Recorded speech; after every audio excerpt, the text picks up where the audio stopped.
אז ברוכים הבאים, ברוכות הבאות, שמי איתי ארצי, אני מטפל, מלמד דרמה ומדיטציה ומנהל את ארגון בודהיזם בישראל, שהוא ארגון הגג של הארגונים הבודהיסטיים בארץ.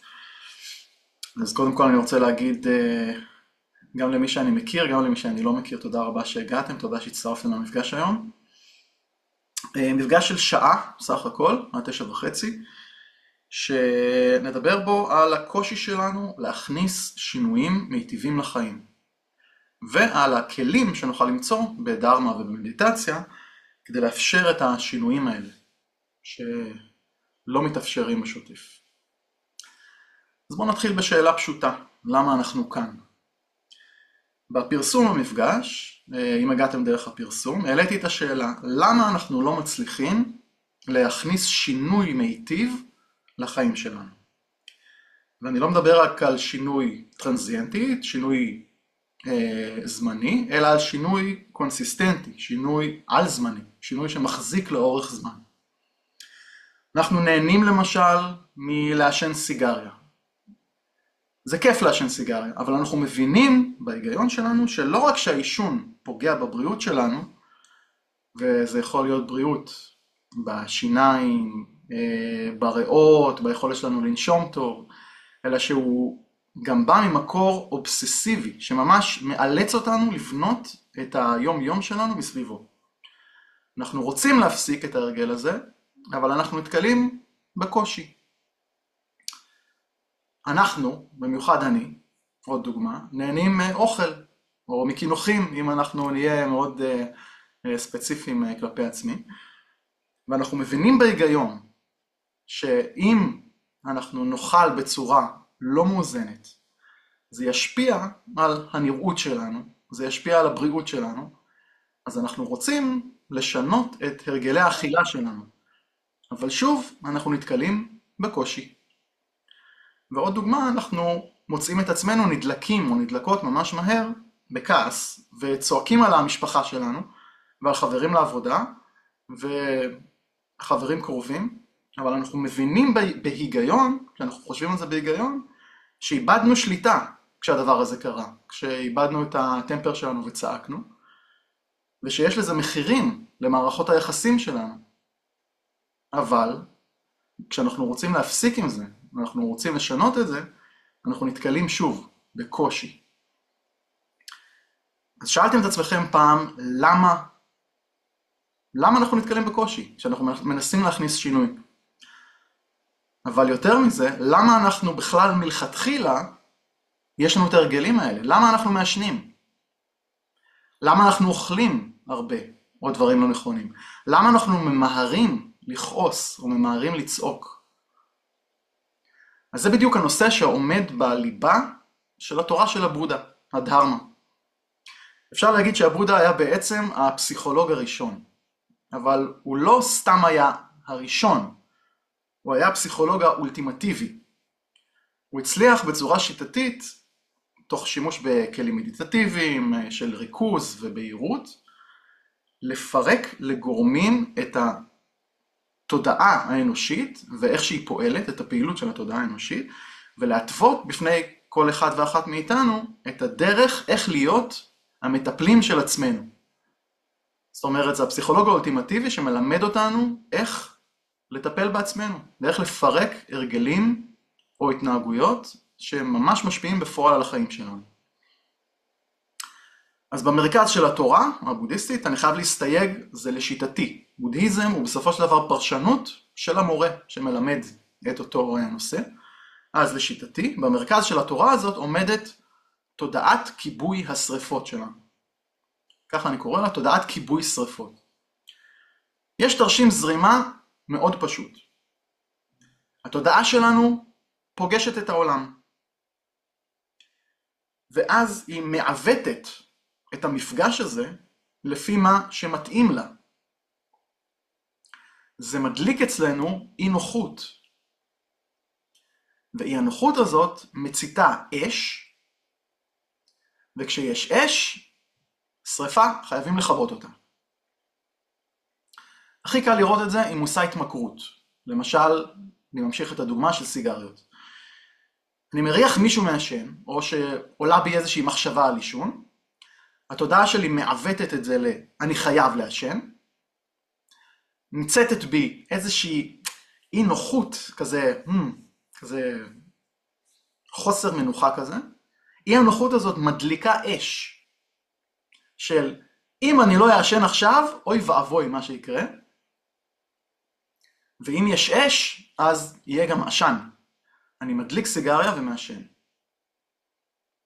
ככה אנחנו נעים ביום יום משריפה לשריפה. קמתי בבוקר, אני חייב קפה. שתיתי קפה, אני חייב לקרוא חדשות ולהתעדכן. התעדכנתי, אני חייב לצאת. יצאתי, אסור לי לאחר. אסור לי לאחר, אסור שהרמזור יהיה אדום. מישהו ניסה לחתוך אותי בפקק, אני חייב לקלל אותו, וכולי וכולי וכולי. אנחנו נעים משריפה לשריפה שאנחנו חייבים, מוכרחים, מרגישים obligated, מחויבים לכבות אותה.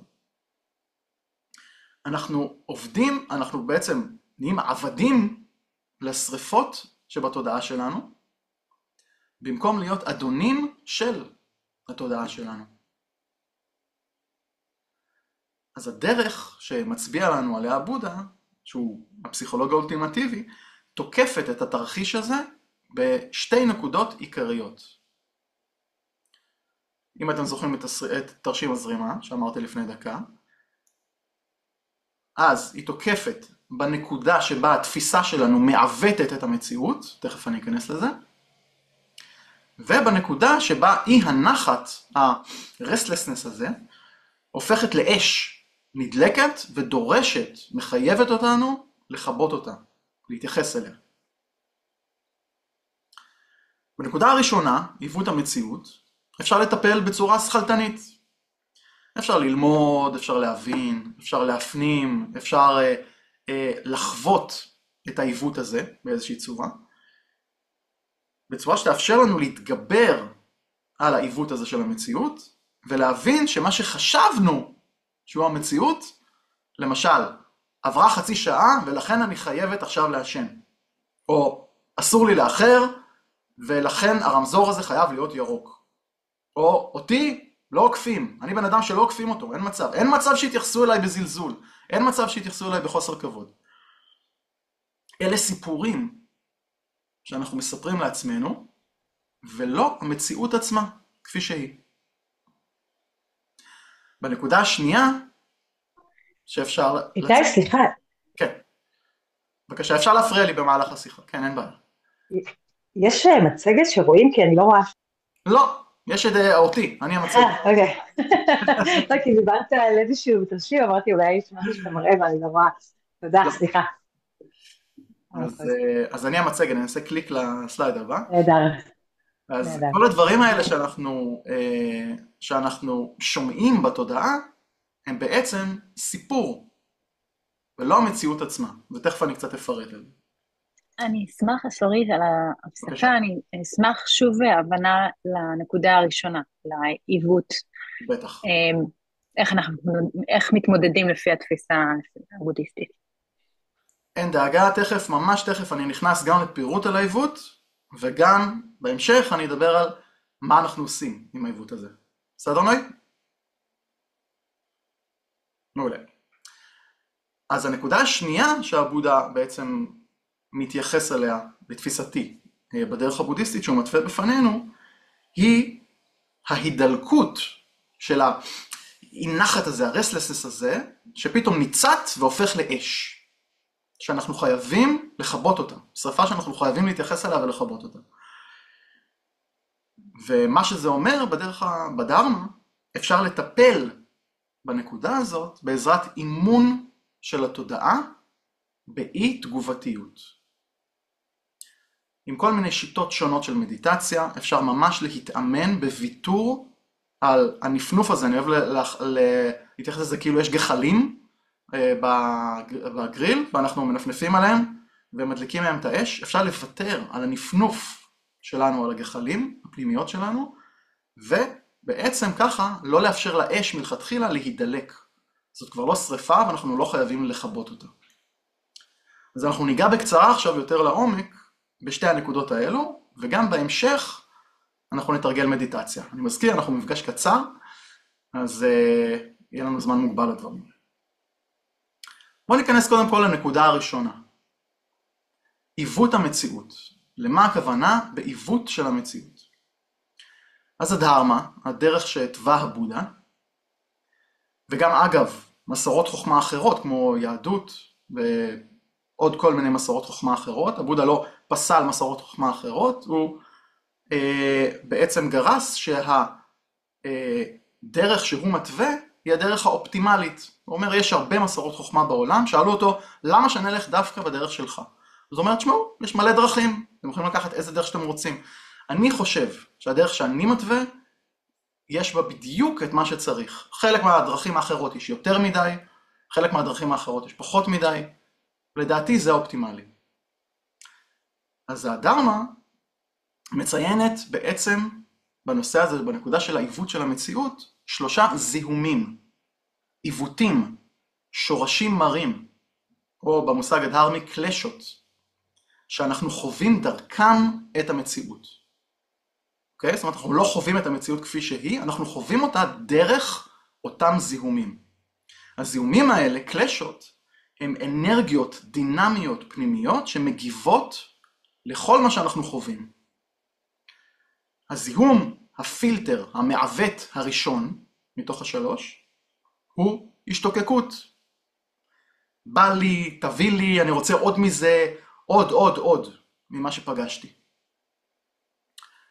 הזיהום, הפילטר, המעוות השני מתוך 3, הוא דחייה. לא רוצה את זה, קח את זה ממני, תעיף את זה מפה, רק לא זה, ככה. הזיהום, הפילטר, המעוות השלישי, הוא אי ידיעה. מתעלם מזה, לא שמעתי, זה לא קיים, אמרת משהו? לא שמעתי את זה, זה לא פה. אלה 3 הפילטרים, המעוותים המזהמים, הקלשות. שי, מה הפילטר הראשון? לא שמעתי. הראשון הוא השתוקקות. השתוקקות, תביא לי עוד. דחייה, קח את זה ממני, לא רוצה. והתעלמות, זה לא קיים, לא ראיתי, לא שמעתי. אוקיי, אני אתן עכשיו דוגמא. מה ההבדל באמת בין דחייה להתעלמות? אני נותן עכשיו בדיוק דוגמאות. אם לא תביני אחרי הדוגמה, מבטיח להסביר עוד יותר לעומק. אז כל מה שאנחנו פוגשים ב6 החושים, ראייה, שמיעה, טעם, ריח, מישוש, מחשבה, ובתורת המזרח גם מחשבות הן חוש, ולכן יש 6 חושים. כל מה שאנחנו חווים פוגש קודם כל בצורה אוטומטית, הרגלית, את אותם 3 הפילטרים. הוא עובר דרכם, מתעוות, ורק אז התודעה שלנו ממשיכה להתעסק עם הדבר הזה. לדוגמה, אם למשל אני פוגש במבט את המאכל האהוב עליי, הפילטר של ההשתוקקות ישר טק מופעל, ומעצם זה שהוא הופעל, תעלה בי אי נוחות. יעלה בי איזשהו אי שקט, כי ממש בא לי על המאכל הזה. תפסתי באחד מהחושים שלי בראייה משהו, הוא עבר דרך הפילטר של בא לי, תביא לי עוד, אני רוצה, ובום, נצטה בי אי נוחות. כי אין לי אותו כרגע, אני רוצה שהוא יהיה אצלי. אז חסר לי, תביאו לי. עוד דוגמה, אם למשל אני פוגש בריח שלא נעים לי, למשל, אני כל בוקר נוסע דרך בני ציון, בבני ציון יש מזבלה מאוד גדולה, אני אוהב לנסוע עם חלונות פתוחים, כי אני אוהב להרגיש את הרוח, אני אוהב להרגיש ככה את הטבע כשאני נוהג, ותמיד שם ליד המזבלה נכנס ריח חמוץ מאוד מאוד מסריח, אני מגדיר את זה מסריח, שימו לב, נכנס ריח, הוספתי לו את המילה מסריח. מסריח זאת פרשנות, זה פשוט ריח שפגש את האף שלי. כי הפילטר של הדחייה פגש את האינפוט מהחוש הזה, ומעצם מזה שהפילטר הזה הופעל, ישר עולה בי איזשהו אי נוחות, חוסר שקט, כי ממש בא לי שהדבר הזה יפסיק. אני רוצה לדחות את זה ממני. ועוד דוגמה, לפילטר השלישי, אם למשל, בעקבות המלחמה, בעקבות החדשות, אני פוגש במקרה מחשבה שעלתה בי, שגם אני, גם האהובים שלי, האנשים שקרובים אליי, שאני אוהב אותם, מתישהו יכולים למות, יכולים להפסיק להתקיים, הפילטר של אי הידיעה יופעל טק אוטומטית מיד, ומעצם זה שהוא הופעל, אני מיד אדחיק את המחשבה הזאת, ואתעלם ממנה כאילו היא לא קרתה. זה 3 דוגמאות לפילטרים שפועלים בצורה אוטומטית, כשהתודעה שלנו פוגשת את העולם דרך 6 החושים. ככה במקום פשוט לראות אוכל, להריח את הריח של המזבלה, לחשוב מחשבה על המוות, החוויה שלי היא ממש בא לי לאכול. אני לא סובל את הריח הזה. מה פתאום? אני והאהובים שלי נחיה לנצח. לא יודע על מה אתה מדבר. מעצם זה שאנחנו לא מודעים לקיום של הפילטרים האלה, אנחנו חווים מציאות מעוותת. בעצם אנחנו מסתובבים בעולם עם מצית, ומדליקים בתוכנו כל הזמן שריפות שאנחנו חייבים לכבות. כי העיוות הזה מדליק בעצם את הגחל, מלבה את האש, מייצר שריפה, ואנחנו מרגישים שחייבת להפסיק, או אני חייב להפסיק את האי נוחות הזאת. אז הדרך הבודהיסטית, גם בעזרת לימוד וחקירה, וגם בעזרת כלים של מדיטציות שונות, כל מיני סוגים שונים, מדיטציות ריכוז, מדיטציות אנליטיות, מדיטציות שמיטה, מאפשרת לנו לחקור את אותם 3 הזיהומים, ולהפחית את ההשפעה שלהם על תפיסת המציאות שלנו. התוצאה, כשאני מפחית את ההשפעה של הפילטרים האלה על תפיסת המציאות שלי, התוצאה היא חוויה של מציאות נקייה. אני יכול לחוות את המציאות כפי שהיא, ולא חוויה סובייקטיבית מעוותת שמונעת אוטומטית את האפשרות שאני אחווה את המציאות כפי שהיא. אני בעצם חווה את המציאות דרך הפילטרים של האינטרס האישי שלי, ולא באמת מה שקורה. ככה אנחנו בעצם מונעים מלכתחילה את הדלקת השריפה, כי אנחנו לא מייצרים גחל לוחש כזה של אי נוחות. עכשיו זמן לשאלות. תכף ניגע בנקודה השנייה. נראה לי שזו ציפייה קצת, רגע, אני אפתח את זה.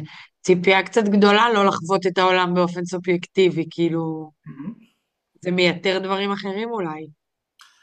נכון, יש כאן... אולי זה מצמצם סבל. נכון, יש כאן איזושהי הליכה נגד ההיגיון היומיומי שלנו. זאת אומרת, אנחנו רגילים לחוות את העולם ככה, ואנחנו רגילים לשים כל הזמן את הפלסטרים על השריפה. משהו נשרף, קיביתי אותו, הרגשתי הקלה, זהו, אני לא צריך למלא יותר את הצורך הזה, ואני חושב שהעצם הזה שהרגשתי עכשיו הקלה, זה אושר. ואז בטעות, מרוב זה שאני חווה כל הזמן שמחות קטנות, מעצם זה שקיביתי שריפות, עולה בי איזושהי ציפייה שהאושר המוחלט, זה שאני מייחל כל הזמן לחוות אותו, הוא רצף בלתי פוסק של כיבויי שריפות. אם אני אצליח לכבות כל שריפה שתעלה בי כל שנייה, זה האושר האולטימטיבי. מה שמנסה הדרך, וזה מה ששיר גם מציינת כאן, להבהיר בפנינו שאנחנו לא צריכים לכבות שריפות, למען האמת אנחנו לא צריכים בכלל שיהיו בנו שריפות, כדי לחוות אושר רציף שלא תלוי בשום צורה במה שאנחנו רוצים להשיג. זאת אומרת, ברגע הזה יש לכל אחד ואחת מאיתנו אפשרות להיות מאושר בצורה בלתי מותנית. צורה שלא תלויה בכלל בהאם הוא קיבה את השריפה שדולקת בו כרגע או לא. מבינה את ההבדל, שיר? זה קל לשמוע בצורה תיאורטית, אבל קשה, בסופו של דבר, זה קשה להבין איך אנחנו יכולים להשיג את הדבר הזה. כי שוב, זה הולך בדיוק נגד אותם דרישות שלנו, אבל אני אוהב לעשן. אבל כיף לי לצעוק על אנשים. נכון, אבל אני יכול להיות הרבה יותר מאושר, בלי קשר לזה שאם אני אקח את הסיגריה הזאת, או אצעק על הבן אדם. אני יכול להמשיך לעשות את הדברים האלה, אבל אני לא יכול לצפות שהאושר שלי יהיה מותנה בהשגה שלהם. יש בדיחה מאוד ידועה שאני אוהב לספר. שני נזירים עומדים מחוץ למנזר, ומדברים ביניהם, ואחד הנזירים אומר לשני, וואי בואנה אחי, אתה יודע למה אני הכי מתגעגע לפני שהיינו נזירים?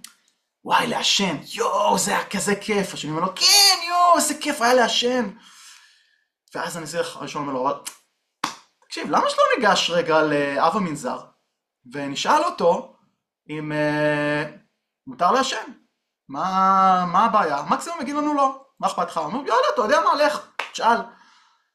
הנזיר הראשון הולך, ניגש לאב המנזר, השני יושב, מחכה לו בחוץ, הוא רואה אותו חוזר מרחוק, הוא כבר רואה גחל דולק, הוא רואה את הסיגריה דולקת מרחוק, הנזיר הראשון חוזר אליו, בואנה אחי, אתה לא מבין איזה קטע, יואו, הוא אישר לי לעשן, רוץ, לך תשאל אותו גם.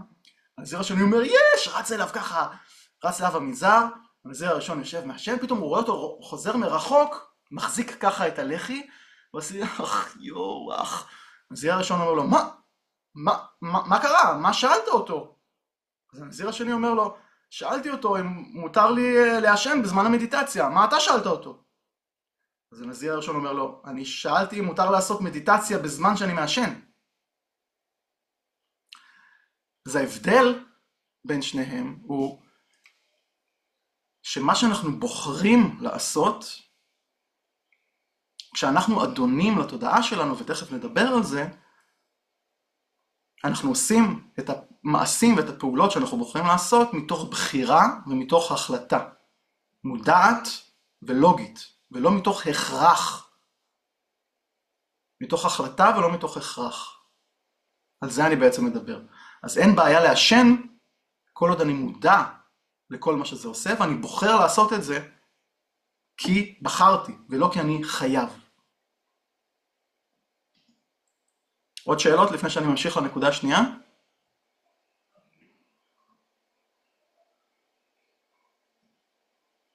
אחלה. אז הנקודה השנייה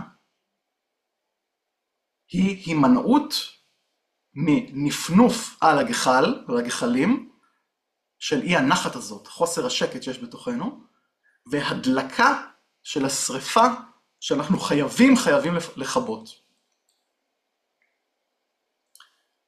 אז ההבנה הזאת, היכולת הזאת להבין שאני לא חייב לנפנף ולהדליק את השריפה, גם מגיעה מלימוד ומהבנה, אבל היא מגיעה יותר מתרגול של שליטה בתודעה, או אם תרצו, אילוף של התודעה, דרך מדיטציות שונות. אני מאוד אוהב את המושג אילוף, כי זה מבהיר בו שאנחנו הופכים בתהליך הזה להיות האדונים של התודעה שלנו.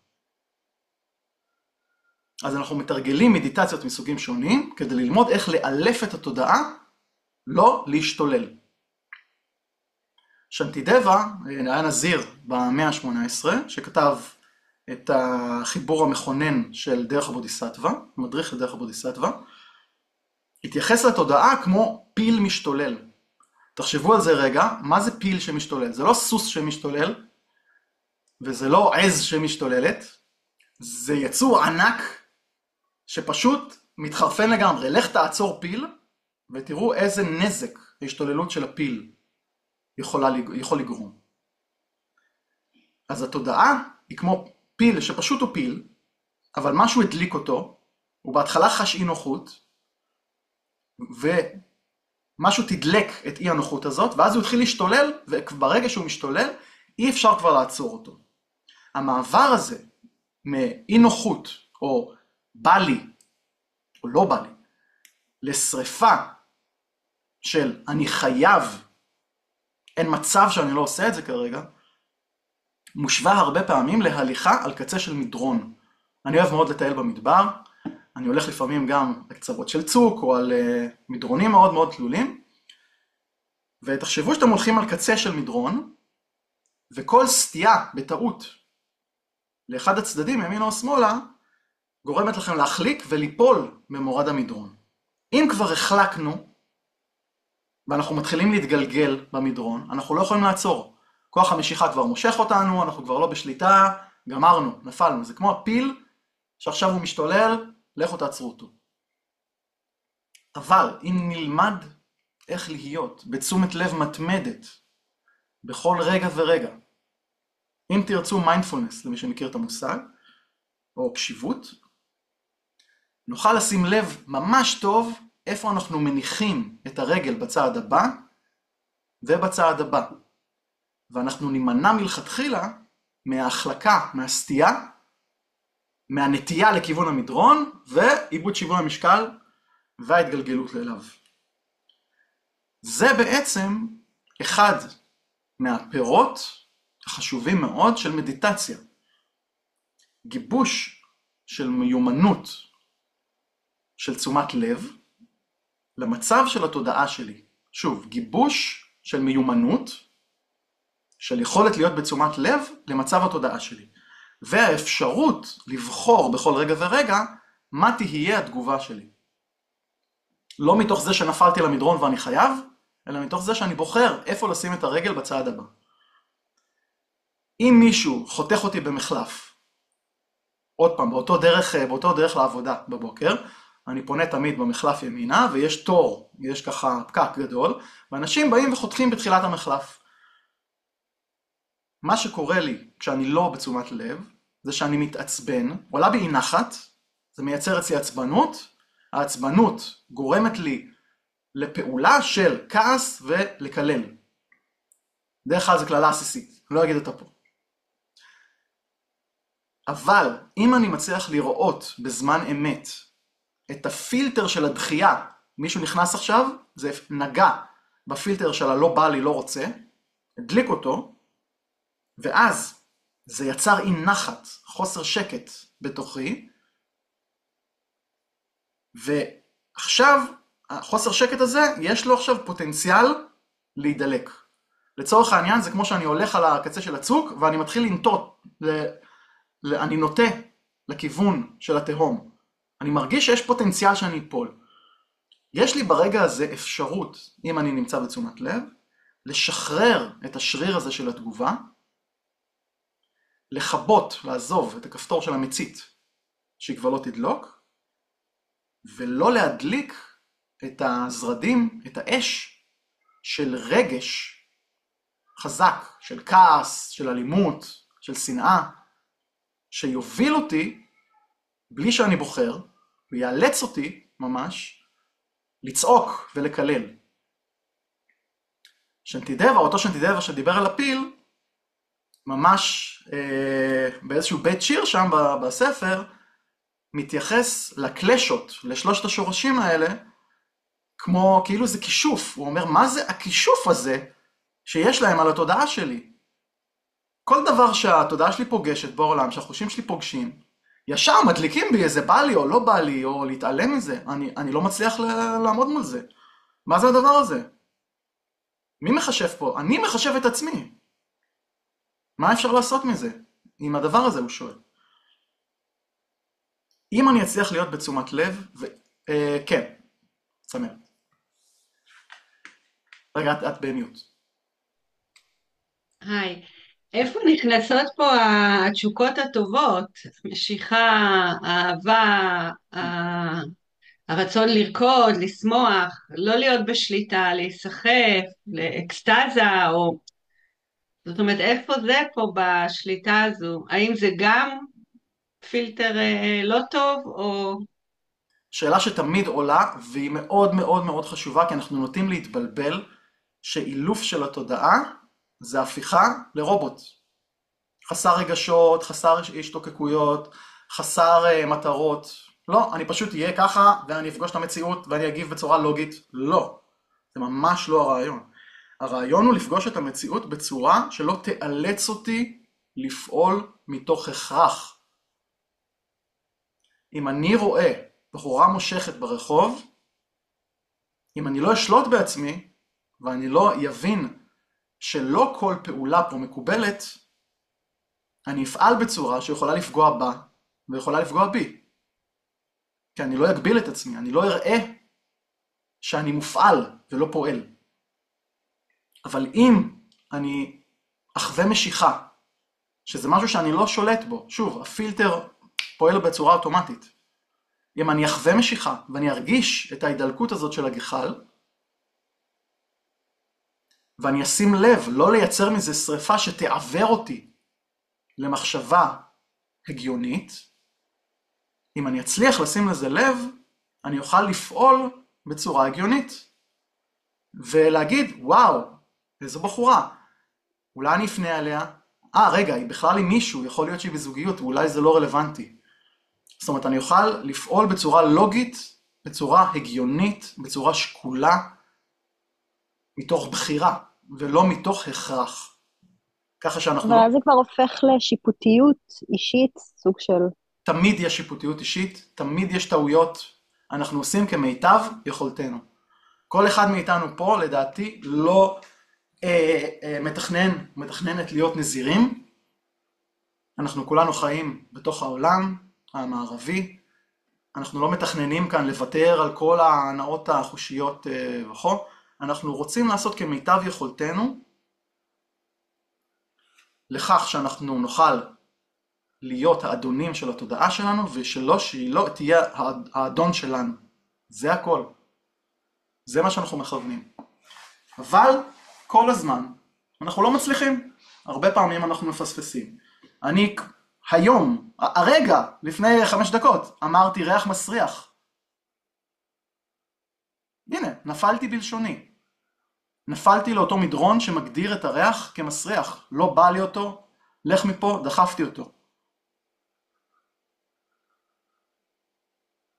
אז אין שום בעיה עם זה, זה בסדר גמור. בדברים הגדולים זה כבר חשוב. כי אם הילדים שלי מעלים בי, עושים איזה משהו, נגיד, למשל אני כשהילדים היו קטנים, יש לי היום כבר חבר'ה בני 18, כשהילדים שלי היו צעירים, לא הבנתי, לא הסכמתי לכך שמותר להרעיש ביום שישי בצהריים. יום שישי בצהריים היה שנת פק"ל, אין כזה דבר. לא מפריעים לאבא לישון בשישי בצהריים. והם היו ילדים, עושים רעש, תורקים דלת וכאלה. מיד זה היה מדליק בי את הגחל, הייתי לא בשליטה, זה הדליק שריפה של כעס, של רגש, של כעס חזק, וישר הייתי צועק, הייתי מעניש, הייתי מוציא את הדלת מהציר ומוציא אותה וכל מיני כאלה. וואו, הייתי נדלק מאוד מאוד מהר. היום, כשאני פוגש את הדבר הזה, אני יכול באותו רגע להגיד, וואלה, תקשיב, לא ישנת טוב אתמול, זה חשוב מאוד שאני ישן עכשיו, אני יכול ללכת אליהם ולהגיד להם, חבר'ה, תעשו טובה, אבא ישן, תנו לי כמה דקות שקט, בבקשה. ולא להגיע ממקום שצועק ומתפרק ואיבד שליטה. כן, אבל אם זה לא עוזר איתי. שמה? שאמרת, דיברת איתם בהיגיון מוחלט עם ילדים בני 10. לא תמיד עוזר. וזה לא מעניין אותם. לא תמיד עוזר.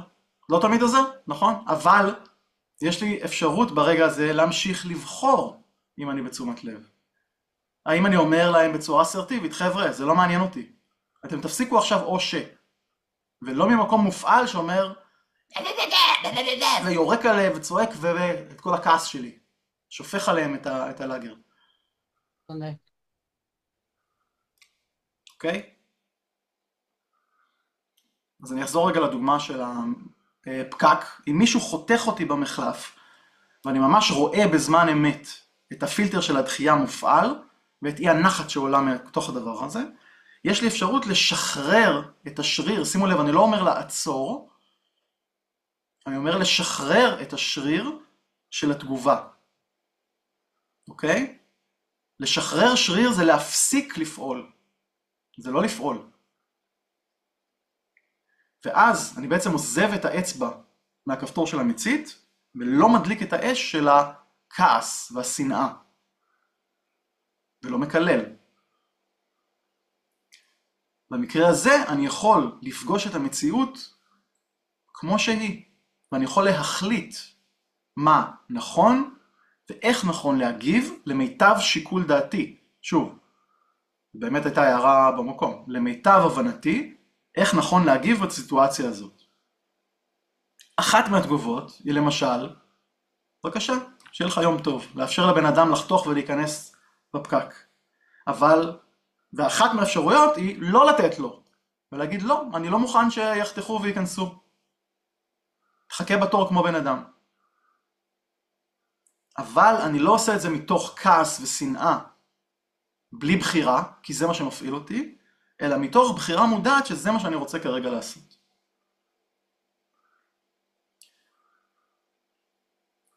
האילוף של התודעה מאפשר לי להיות אדון למעשים שלי.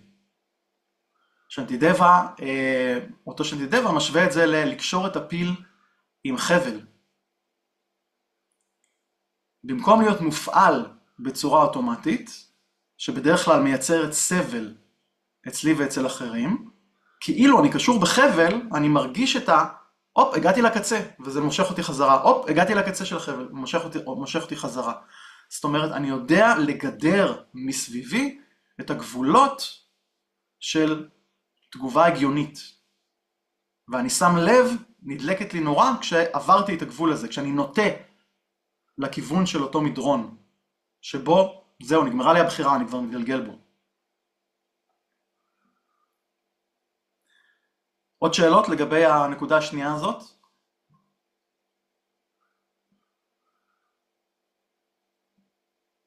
לי יש שאלה. בבקשה.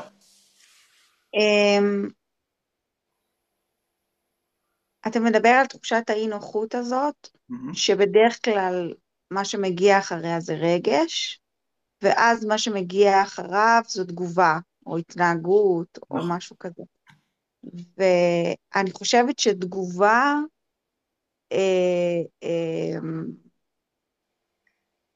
היא דווקא הדבר הנשלט הכאילו קל יותר. אנחנו רובנו ככה חיים בחברה ויודעים פחות או יותר לשלוט על עצמנו בתגובות.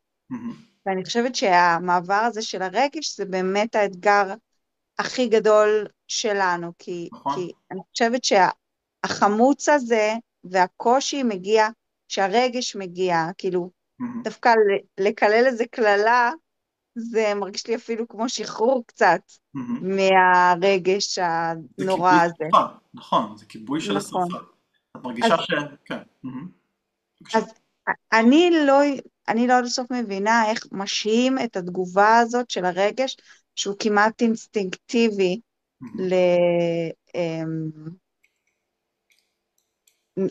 לתחושה. כאילו אני אפילו יכולה להגיד איזה ריח מסריח, אבל אפילו להגיד ריח מסריח זה לא נורא, כמו להתבאס נורא, שעכשיו הרגתי ריח מסריח. נכון. יפה, את בעצם מובילה אותי לנקודה הבאה, במפגש הזה. וקודם כל, אנחנו במפגש קצר, אין מה לעשות, מפגש של שעה, אנחנו מדברים פה רק על ה-high level, מה שנקרא, אבל אנחנו נתנסה עכשיו באחת משיטות המדיטציה, מדיטציה של ריכוז בנשימה, ונלמד דרך החוויה את הדבר הזה. אוקיי? זאת אומרת, הנחת הזאת שמדליקה אש שאני חייבת להיענות אליה.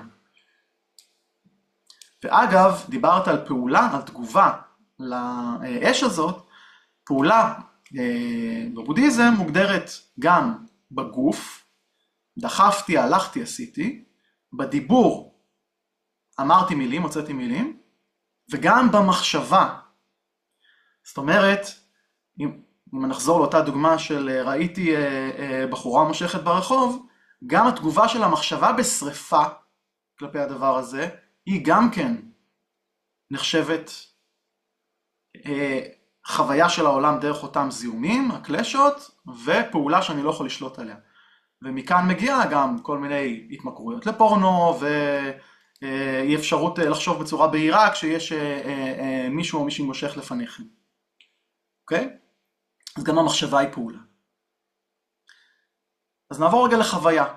אני בעצם אנחה אותנו עכשיו מה לעשות במדיטציה, ותוך כדי ההנחיה, אם תצליחו, אולי תשימו לב בדיוק לשתי הנקודות שהעליתי מקודם. לפעמים למשל, אנחנו יושבים עכשיו למדיטציה של 10 דקות, לפעמים תגרד לכם הרגל, והפילטר של הדחייה לא בא לקח את זה מפה, ידלק ויגרום לכם לחשוב, אני חייבת לגרד, לא יכולה בלי זה. וזה יהפוך לשריפה, ותהיו חייבות לכבות אותה. היד זזה, פעולה בגוף, וגרדה בזה. או שתעלה בכם תחושה של חוסר סבלנות. מדיטציה כולה של 10 דקות, במרכאות. אבל אחרי 2 דקות כבר די, אני לא יכול, שזה ייגמר כבר. והפעולה במחשבה היא אותו דיבור פנימי. די, כבר כמה זמן זה, כבר עברתם את זה, אין מצב שלא עברו 10 דקות וכאלה. או יבוא לכם פתאום לחשוב תוך כדי המדיטציה על משהו שקרה היום בעבודה, תסחפו לשם. אבל זה גם לא חייב להיות שלילי. יכול להיות שתרגישו נהדר במדיטציה הזאת, ובמקום לעקוב אחרי ההנחיות, פשוט תשקעו באופוריה הזאת של הכיף, ותהיו בכיף, ותאבדו בעצם את האובייקט של המדיטציה. וזאת בדיוק המטרה שלנו במדיטציה הזאת. אנחנו שמות לב, שהתחלקנו, הידרדרנו במורד, אנחנו כבר לא שולטים בתודעה שלנו, ואז ברגע הזה, בעדינות, ברכות, אנחנו פשוט מחזירים את תשומת הלב לאובייקט שלה, שבמקרה הזה זה ריכוז בנשימה. זה יכול לקרות 10 פעמים, 100 פעמים, 1000 פעמים במהלך המדיטציה, אבל זה תהליך אילוף, ככה מאלפים. חוזרים שוב ושוב ושוב על פעולה, ופה זו פעולה מאוד פשוטה. שמתי לב שעברתי לשריפה, אני לא שולט בתודעה, ואז בעדינות, ברכות, אני מוותר על התגובה הזאת שאני כרגע מייצר, ומחזיר את עצמי כמו, אני אוהב להגדיר את זה כמו אמא, שתופסת ביד בעדינות את הילד ומכוונת אותו בחזרה, בוא חמודי, בוא, צריך לחזור לפה, ככה. שמתי לב, חזרתי, זה הכל. אוקיי? אז בואו נתנסה. יאללה. אנחנו נשב עכשיו ל10 דקות.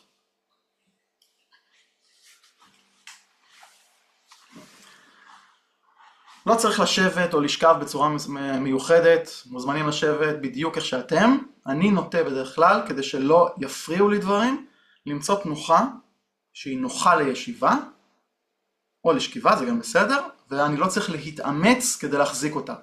זה החוק. אוקיי? אם אני יושב כרגע על כרית בלי להישען, זה בדרך כלל תנוחה אופטימלית, כי פשוט הראש נשען על עמוד השדרה, עד הטוסיק, וכל הגוף סגור, לא יכול לזוז לשום מקום. אם אני יושבת כרגע על כיסא, גם להמעיט פשוט את המאמץ בישיבה. אז בואו נתקין את הגוף. אפשר גם קצת לזוז ככה, להזיז את הראש, שחרר קצת את האיברים. כשסיימתי את הסטאפ, מה שנקרא, אני לוקח שאיפה עמוקה, ונושף נשיפה ארוכה, ועוד כמה כאלה.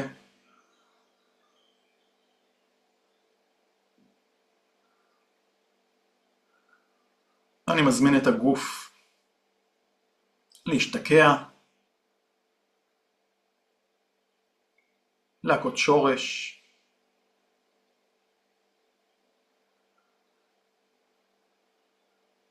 מוותר על מאמץ מיותר,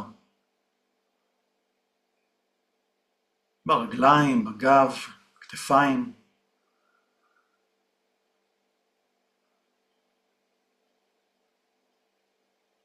אם הגעתי לישיבה הזאת עם איזושהי הבעה על הפנים, אני מאפשר לפנים להתרכך.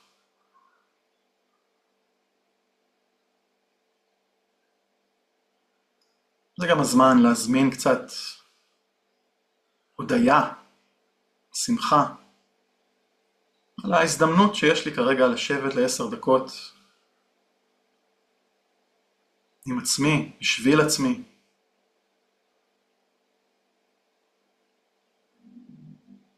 אני זורע את הזרע הזה של ההודיה בלב.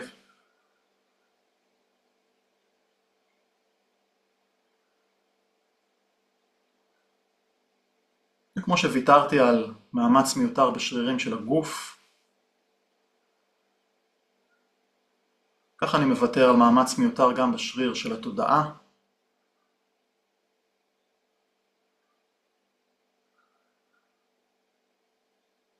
מסכים לתת למחשבות לבוא וללכת.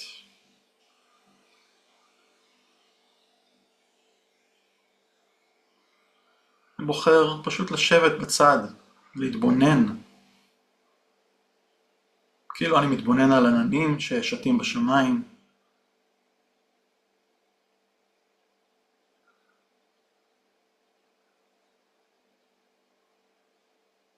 אני לא דוחה את המחשבות, מפסיק אותן, אלא פשוט מסכים להיות בנוכחותן.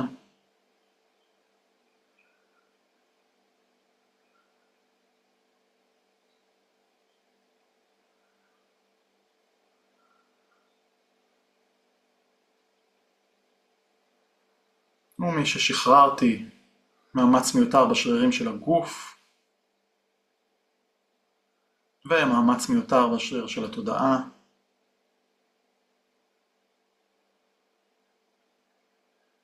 אני מעביר בעדינות את תשומת הלב אל הבטן התחתונה,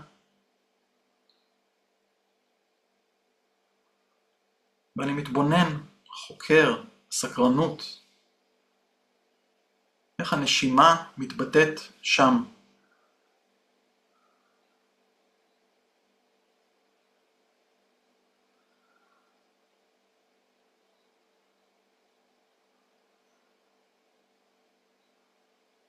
ואם אני מזהה קיבוץ באזור הזה, בנשיפה, אני מוותר עליו.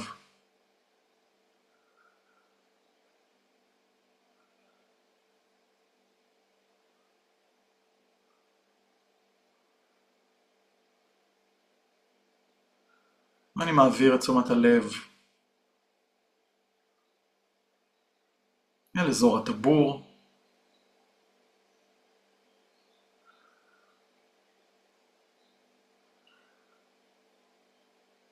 ומתבונן איך הנשימה מתבטאת כאן.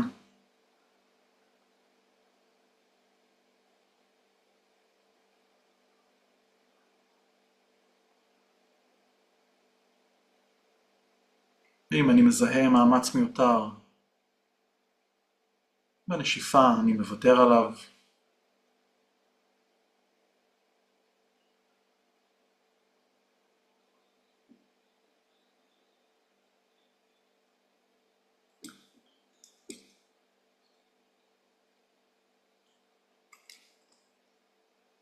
ואני מעביר את תשומת הלב לאזור החזה.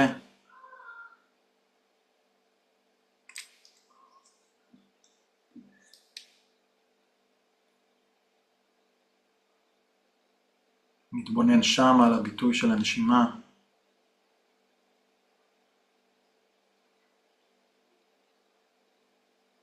מוותר על מאמץ מיותר גם בלב.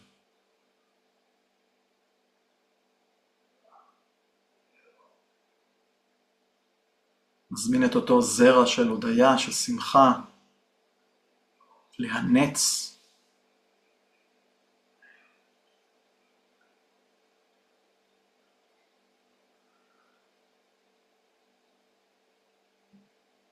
ואותו הדבר באזור הגרון.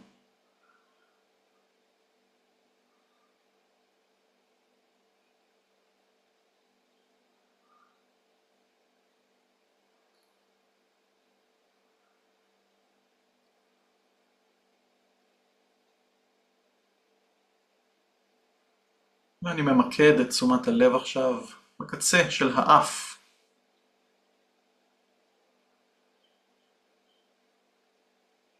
מתבונן על האוויר שנשאף אל תוכי, וננשף מתוכי.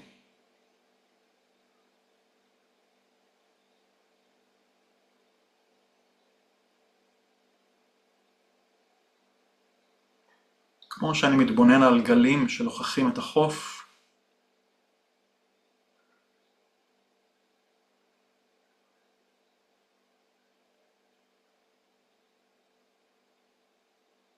ככה האוויר לוחך את הגוף הזה.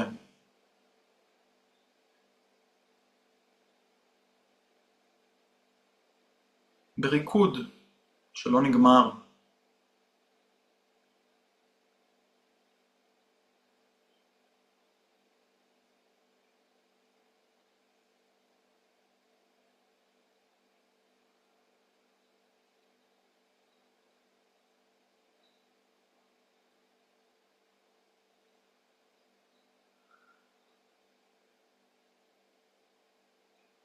הנה שאיפה,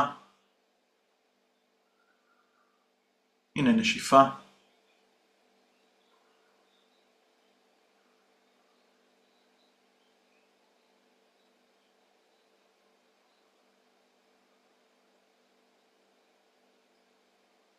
בכל פעם שאני שם לב שהתודעה נדדה, להתעסקות עם תחושת גוף או עם מחשבה,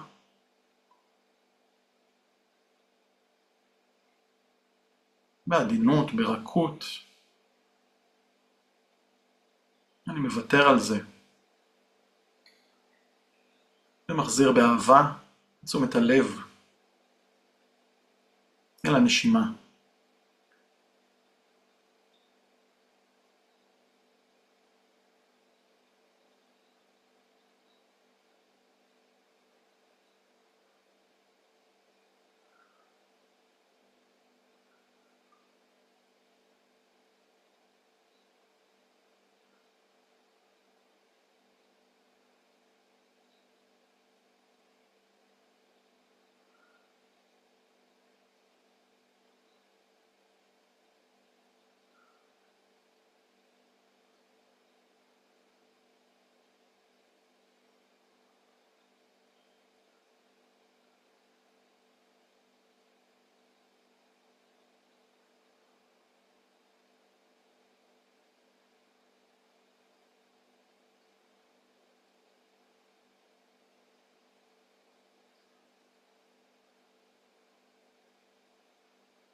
את השאיפות הבאות. אני מרחיב ומעמיק.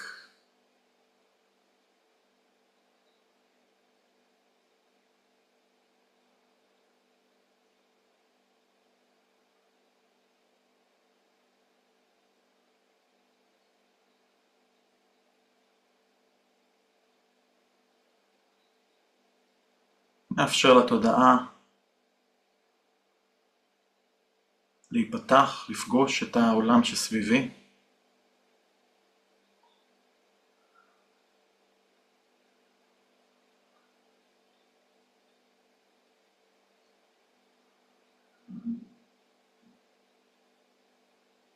ובזמנן הטוב, מאפשר גם לעיניים להיפקח.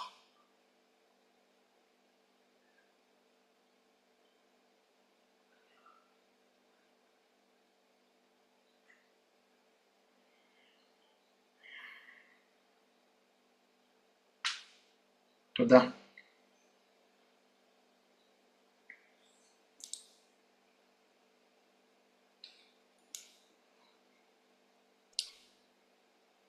אז לפני שאני פותח את המיקרופון לשאלות, מה שנקרא, ואני גם אשאר עוד כמה דקות אחרי הסיום של המפגש, מי שירצה עוד להמשיך לשאול. אז זאת הייתה כמובן פשוט טעימה על קצה המזלג, רק שעה, מהדרך המופלאה הזאת של הדהרמה. ואם אתם מבקשים ללמוד עוד, להכניס שינוי אמיתי, מיטיב לחיים שלכם, ואני אומר את זה אך ורק מתוך ניסיון אישי. אני בוחר ללמד רק מה שאני מרגיש שהתנסיתי בו, והוא נכון עבורי. אז אני מזמין אתכם להצטרף לקורס מבוא של פרנה יוגה, חלקכם הגעתם לפה מהפרסומים של פרנה, חלקכם לא.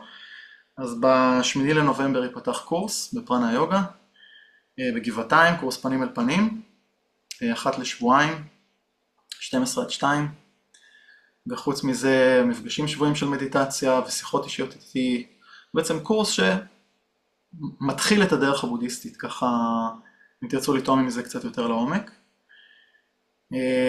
אני אשים פה כרגע בתגובות איזשהו קישור לטופס, רק שם מייל כזה, שנשלח לכם קישור לקורס בפרנה שאפשר להירשם. אם אתם שם אתם יכולים פשוט גם לפנות פשוט למזכירות. אז אני שם פה את הקישור, וקודם כל תודה לכולן שהגעתם. תודה לך. ואני אשמח לשמוע שאלות. תודה רבה. תודה.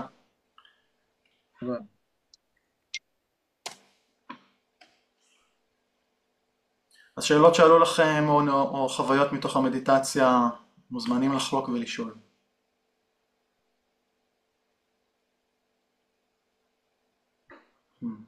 האם המטרה היא של המדיטציה זה להגיע להערה? נכון, יש מושג של הערה. האם זה המטרה?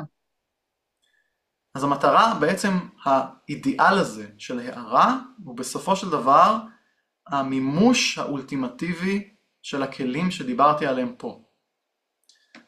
אנחנו, שוב, בתוך החברה המערבית, כבעלי בתים, מה שנקרא בעלי משפחות, בוחרים להיטיב עם החיים שלנו, בצורה שאני קורא לה מותג במרכאות שלי, כשאני מורה לבית הספר שלי, צעדים קטנים.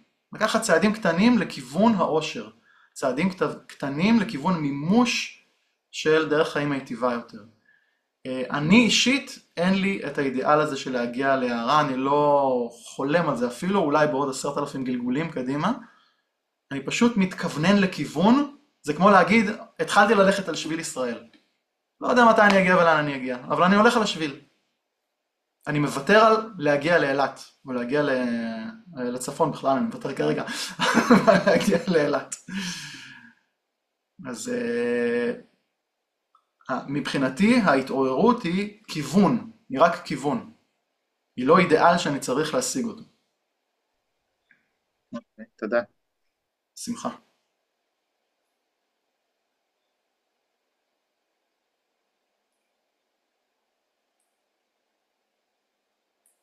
עוד שאלות לפני שאנחנו מסיימים? זה הזמן, חבל. לי יש שאלה. בבקשה.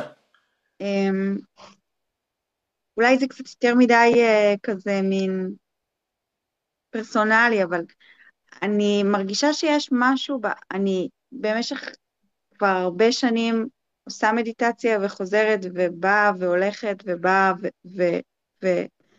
וממש תקופה ארוכה שלא עשיתי בכמה חודשים האחרונים. זה תמיד מרגיש כמו שזה כאילו מתחיל מההתחלה לגמרי.